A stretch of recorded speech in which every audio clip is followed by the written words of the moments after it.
Hey, this is Matt once again. What about the video? There's another paid request, this time from Tomas. Thank you so much for that. And for those interested in requesting any type of videos, reviews, re-reviews, video game stuff, topics, randomness, commentaries, reactions, what have you, feel free to send it either directly to my PayPal or join my Patreon. Both things are down below in the info box. PayPal is usually the best bet. And he wanted me to talk about the most wonderful time of the year from 2008, and I had no idea what this film was. Kind of find out it's a Hallmark Channel Christmas movie. And I'm sitting there, what's the difference between a Hallmark Channel movie and a Lifetime Channel movie? I don't know. If you're waiting for a punchline, I don't have one because I don't know what the difference is.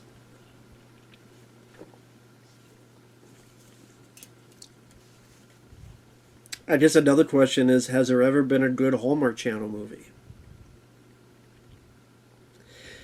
When I think of Hallmark Channel, I think of three things.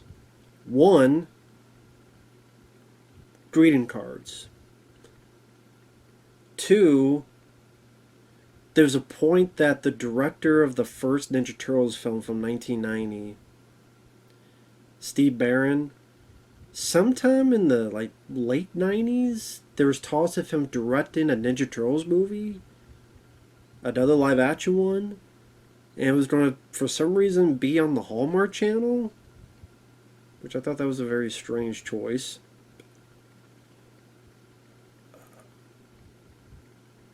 What was the plot going to be? One of them get April pregnant.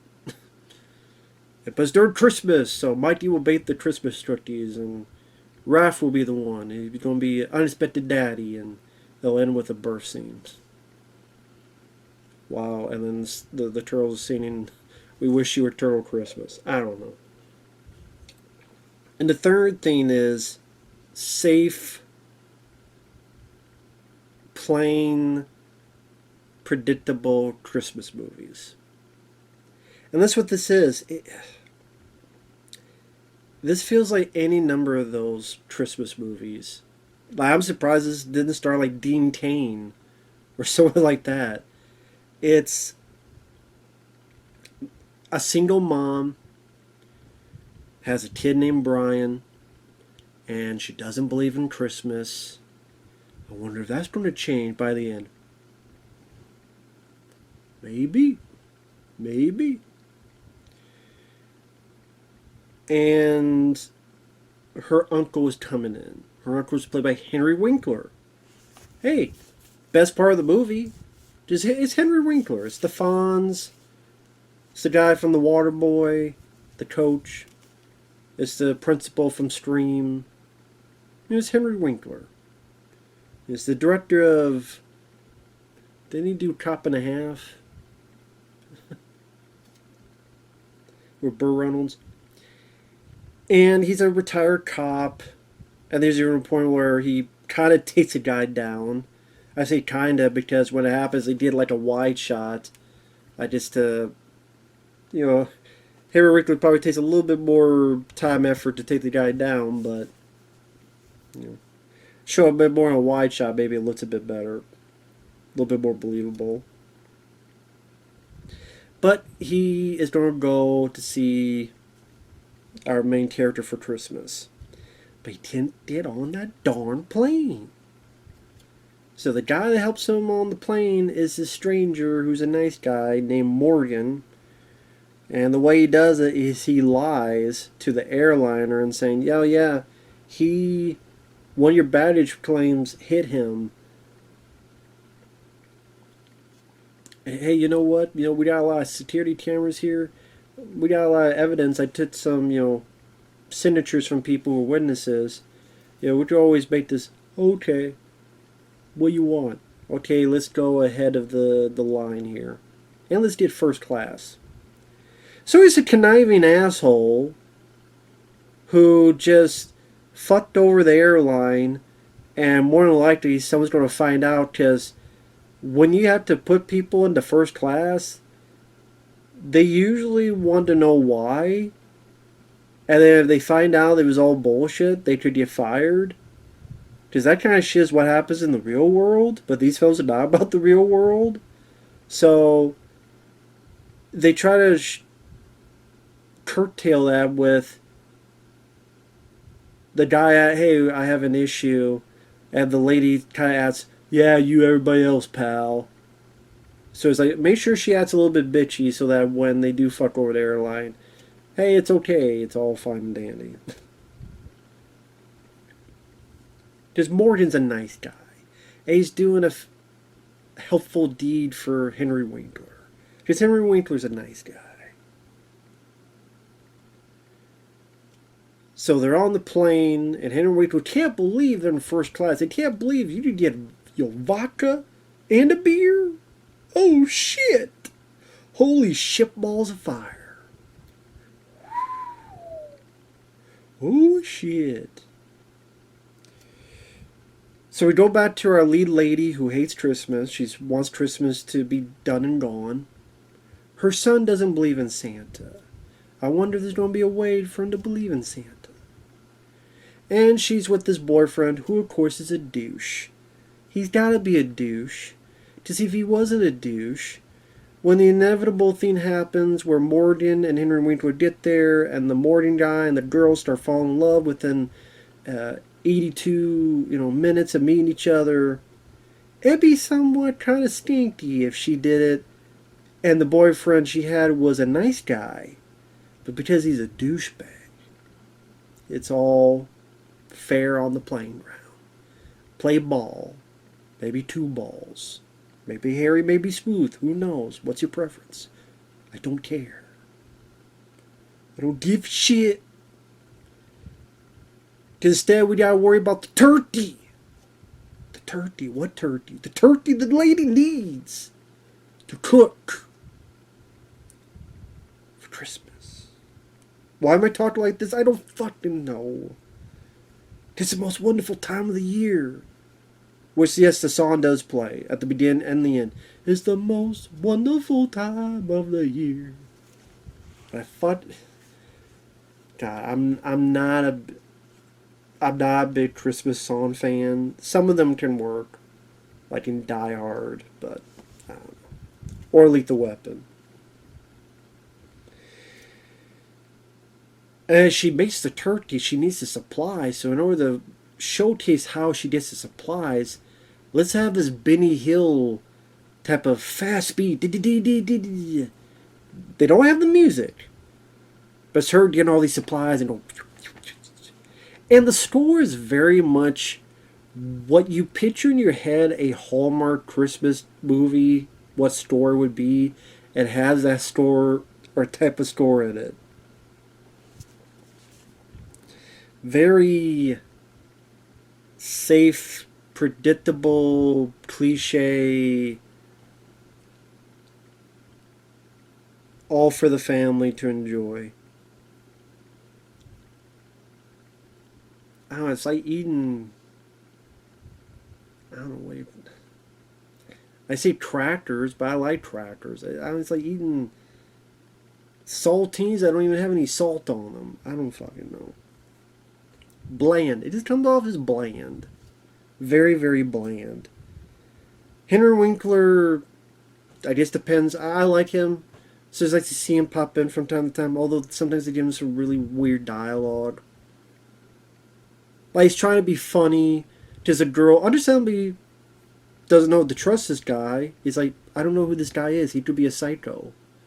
And he's trying to be funny. Henry's like, oh, well, I've been a cop for many years. Don't you think I would? Hey, I took a whiff of the guy. He's a good guy. I do what they're trying to do, but it's still a weird line to say, I took a whiff of the guy. He's a good guy. He smells good. And just what happens is kind of like, okay, Morgan gets there. The neighbor's nosy. The neighbor's wondering why the lady hasn't put up Christmas lights. I would go, it's none of your fucking business. Get the fuck out of my face. But she doesn't say that, and Hallmark Channel wouldn't do that, but they'd be like, get the fuck out of my face. Get off my property. I'm gonna shoot you. She said, oh, you get the lights here. I don't know if she called the guy, she got the guy to do it, because it's a guy with a van, and then Morgan and Henry Winkler realize that this guy's stealing people's shit. So they call the cops and they stop the guy. If it was that nosy neighbor's idea, I would have gone to nosy neighbor and said, stop being nosy because the guy you suggested, the guy you thought about, is a fucking thief. Okay? If you don't shut up, I'm going to steal your fucking brain if you had one. If I don't steal the brain, because you don't need it anyway, I'm going to sell on the black market. Leave me the fuck alone.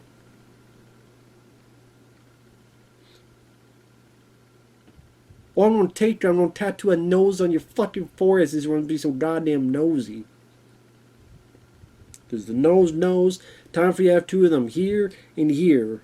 Tattooed on your fucking forehead. Leave me the fuck alone. Oh, there's not a real tree, so Morgan goes out to buy a real tree. Hey, it's time for you to go. Just it's the next day or so. Okay. But Henry Winkler stole the passport because he knows, even though he's known him for a day, this day or two, this guy is so much better than your boyfriend. So I'm going to steal his passport, even though he said he needed to get to Denver for, obviously for important shit, but apparently it wasn't that important. They probably did explain the movie, but I forgot. You forget, I forget too. There's also a scene where, because she took him to the airport, but then they don't know that Henry Winkler stole his passport, she has to take him back, but she's late to get this Christmas gift of a bicycle. As she gets there, the store's closed. Now, the guy told her it would be open till noon. So she knew. So she's the one who fucking forgot, not the store owner. She forgot. You forgot. You could have told Henry Winkler to pick up the fucking bike. Could have done anything. But you forgot, lady. So instead, they're like, oh, well, what are we going to do? Let's call this person. So, of course, we have to make the person a prick as well. The store owner. He's got to be a prick. Because if he wasn't, then the stuff they would do eventually would be pretty fucking heinous. Because the lady was late to pick up the fucking bike, so the store's closed. But of course they call the guy. The guy's like, well, yeah, I hate Christmas.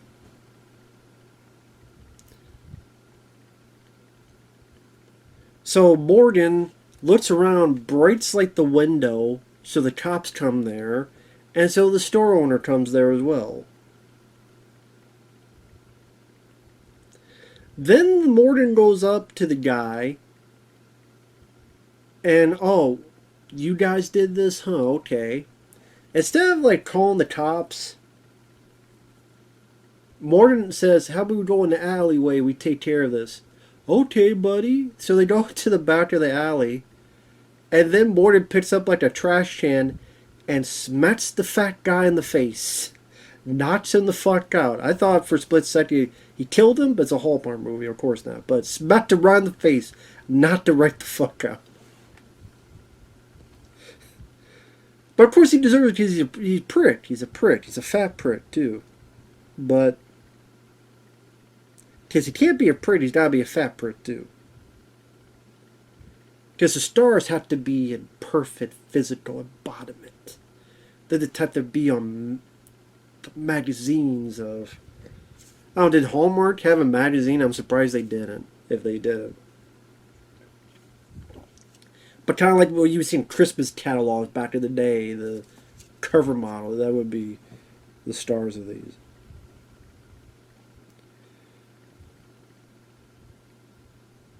I guess also by doing that, they're able to get the bike. Now, what's to stop the guy from calling the cops anyway? Because you guys just admitted you broke into my shop and I guess there'd be no evidence, but you think at least cops would be there to question them, but that never really comes up and that gets dropped.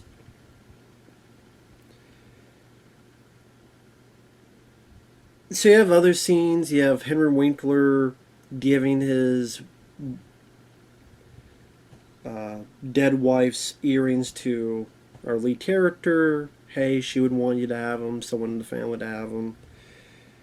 The kid doesn't believe in Santa, so Morgan went up on the roof and made some noises to make the kid think someone's up there and Santa's real. The douchey boyfriend out of the blue, you know this was going to happen. An engagement ring. She says yes. Of course, then the Morgan's sad. Even though you only met each other for a few days. He's ready to go to the airport. She finds out the boyfriend really is douchey. I think in this case, like, there was a goodbye note and the douchey boyfriend took it. Which, if he hadn't taken it, he probably would have been fine. It's like, oh, that was sweet of him, but I'm with this guy. But he fucked himself over because he's a douche. So she breaks up with him, goes to the airport. She is talking with the person there, and I guess she puts her hand down and it accidentally turns on the PA system, which nobody else realizes, to tell her, hey, back up, lady, back up. But for her to speak long enough to the whole airport, including the guy, hears what she's saying. They get to each other, they kiss. She likes Christmas now. Go back home. The kid is happy. Henry Winkler's like, yeah. And the most wonderful time of the year starts playing. And I'm sitting there going, this fucking movie, man. It's just the acting from the two leads were nothing to run home about. Seemed much better, seemed much worse. Henry Winkler has his charm. I think he does what he could with the material. It's just that this is the most basic, bland, forgettable, in when you're out the other type of movie that, like, you show this, yep, that's a Hallmark Channel movie. Maybe that's the difference, is that between Lifetime and Hallmark, half of Hallmark's movies are Christmas movies, I swear. Like, you looked at the street of fucking movies, half of them are like Christmas movies. It could be July, and it'll still be a Christmas movie. So that's the difference between Lifetime and Hallmark. If it's a Christmas movie, more likely it's Hallmark Channel. If it's about maybe a psycho doctor and some melodrama, maybe a Lifetime Channel movie. But not much to say about this film. I guess if you're a diehard Hallmark Channel Christmas fan or diehard Henry Winkler fan, be my guest. I don't know what else to say. It was not the most wonderful time of the year watching this. I mean, is it the worst movie ever? No, it's just very safe. It's like eating bread. With no peanut butter, jelly, no sandwich, just literally eating a piece of white bread. Not much taste to it. Doesn't kill you. But just, there you go. There you go. So that said, thanks for watching. We'll see you guys later. Bye-bye.